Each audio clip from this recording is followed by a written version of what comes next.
Born and raised in Long Island in New York City, Kristen Rossi loves classical style. The performing style of Rossi is an abundance from the classical jazz songs of the 1920s jazz age or Broadway musicals to comedy style, which becoming favorites in elegant bars and entertainment centers. After the first tour to Asia in 2006, the New York singer has decided to continue her career in Bangkok and until now has spent 6 years with this city. She began to develop her artistic path beyond singing, reaching out also to the field of cinema. Kristen built a new image as a Broadway babe, performing arts in stylish bars and bringing Broadway musicals to audiences throughout Southeast Asia.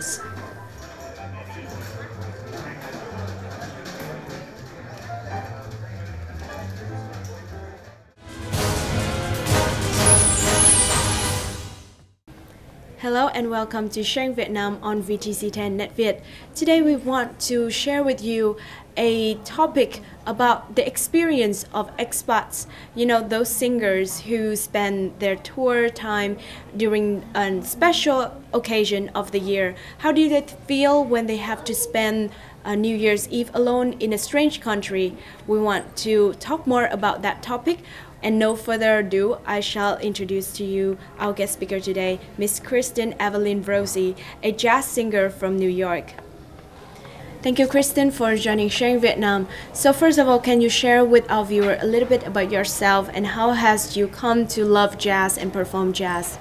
As a kid, I loved this music, and my mother was always playing, Frank Sinatra and Judy Garland, which actually a lot of the jazz I sing is that generation. It's really the classic swing era jazz.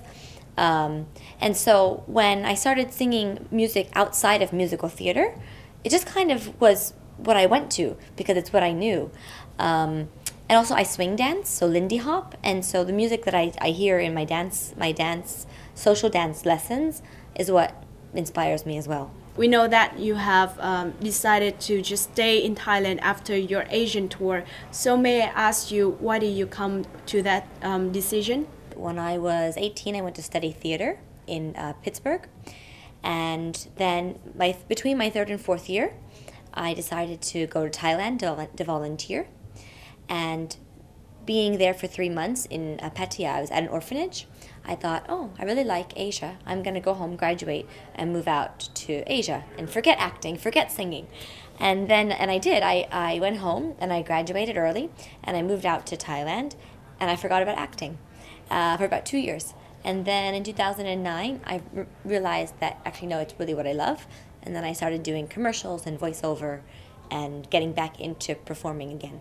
With the love for the Asian culture, does it influence a lot on your singing and also your career orientation? When I first went there, I forget acting, forget singing. I just figured I'd stay for a year and travel and just figure out what I want to do the rest of my life. I thought maybe I'd be an NGO worker or something like that.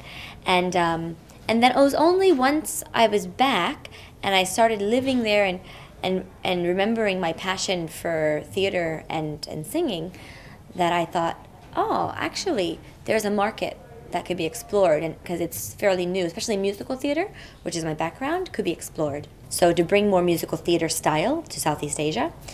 And then I also created musical theater for kids with another friend, another artist, Young Ji Kim. When it comes to musical theater, it's trying to find, in New York you have all these obscure musicals and you have all these obscure new shows that if I was in New York I probably would be focusing more on. But here, and with jazz music as well, a lot of Asian people, they know Fly Me to the Moon and more Somewhere Over the Rainbow, and I love those songs. But if I was in New York, I would be throwing in different, more obscure songs. So, and the same with musical theater, I find, if I wanted to do Into the Woods, now Into the Woods is coming out as a movie, so it would be different. But before, say I wanted to do a song from Into the Woods, I probably would have steered away from it because people didn't know it. But they knew, they know Chicago, they know Les Mis, they know Phantom because of the movies.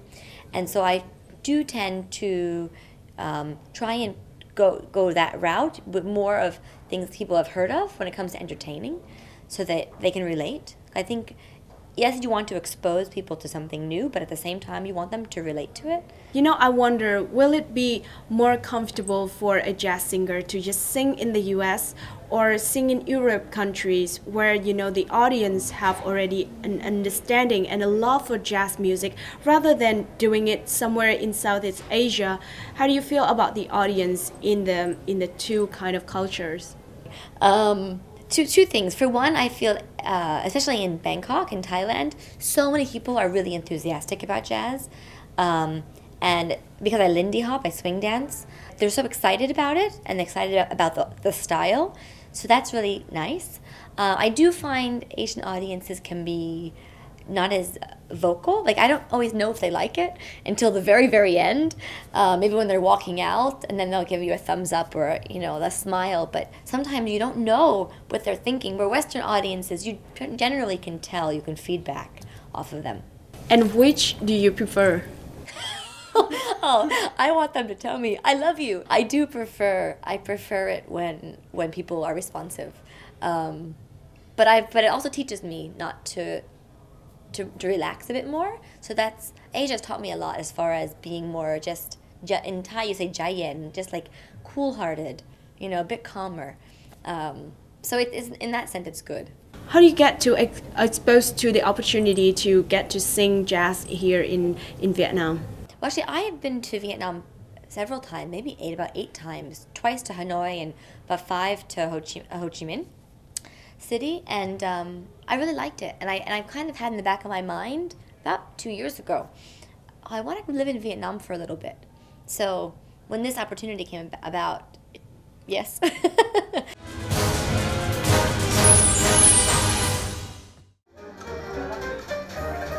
Recently, the American jazz diva has left Bangkok to Hanoi and performed at Le Club of Sofitel legend Metropole Hanoi, which is known as the meeting place of jazz enthusiasts in the city.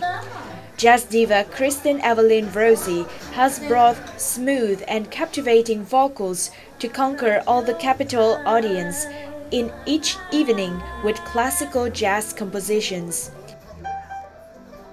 In the breath of Christmas and New Year, familiar songs with a twist has made the space more valuable in classical music, performing Broadway-style songs to bring joy and excitement as a gift to Hanoi on these last days of the year.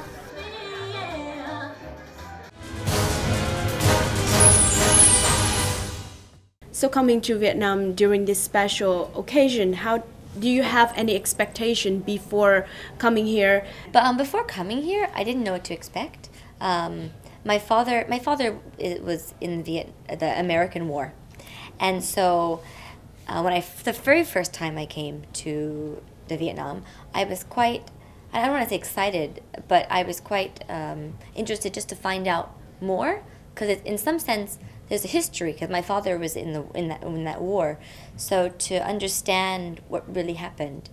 So that was quite, I don't know, yeah, again, I can't say exciting, but I was interested to find out more. And to sing, I had no idea what to expect. And after being here, do you have more impressions about Vietnam during New Year? I really see a strong work ethic, and a country that's growing so fast, and that's exciting, because I feel like it hasn't reached even necessarily Thailand yet, but it's moving so fast that it's interesting to see how it grows. You can see the drive in people, so I like that. I mean, being in the hotel, it feels very much like home, to be honest, with the Christmas trees and sort of the signage, and yeah. So for me, I feel very much like I'm back home in New York, even with the weather. On the street, I have to remind myself that it's Christmas, New Year time. It feels more just like Vietnam. We often have this stereotype about singer have to spend a lot of special occasions without their families. How about you? Oh, I must have. Oh, one time I was on a plane from London somewhere. I forget where. London, maybe London to. No, it was Bangkok to New York. We were passing through on a plane. Where else have I spent my New Year's? I think Bangkok. Bangkok. Never in Vietnam. So I'm excited to spend it here, and I'm excited to sing for the countdown. And that's. I think holidays are important because they make you stop and share experiences. So I'm just excited to share an experience with local people. So, tell us about your first time that you ever spent your New Year's Eve in a strange country without your families around you. For Christmas, my feeling sometimes can be a little bit of sad because I miss my mom and my dad, and I'm very close with them. So missing my family a little bit. But otherwise, I know where I was last year. Last year I was on the river in Bangkok. And it's exciting. I like the fireworks. It's thrilling when they 10, 9, 8, 7. So I like that, the excitement. But that could be anywhere, to be honest. As an expat, we were talking with someone about this yesterday. As an expat, every place eventually becomes your home. Except for missing my mom and my dad, wherever I am just becomes my home. And that was in Thailand. So Thailand is somewhere that very similar to Vietnam. Does the two countries have any different in the vibe that you get during this time of the year, and maybe compare it to Vietnam with maybe your hometown as well? I think Asian cultures have embraced Western traditions very much. So I never have felt, even with Christmas, that it's too different, except for my family not being there. But I love that Vietnam has Tet and Thailand has Songkran, just because it's another reason for a really fun party. And we know that during this New Year's Eve, you would have your singing performing in the Metropole Club. So after that, do you have any plan in Vietnam? In Hanoi, I would like. I've approached a few people about possibly bringing a cabaret style show that I've done in Bangkok here, and we'll see about that. And then I want to do like I've done in Bangkok, musical theater for kids. I want to bring that over here as well. So do musical theater for kids, Vietnam.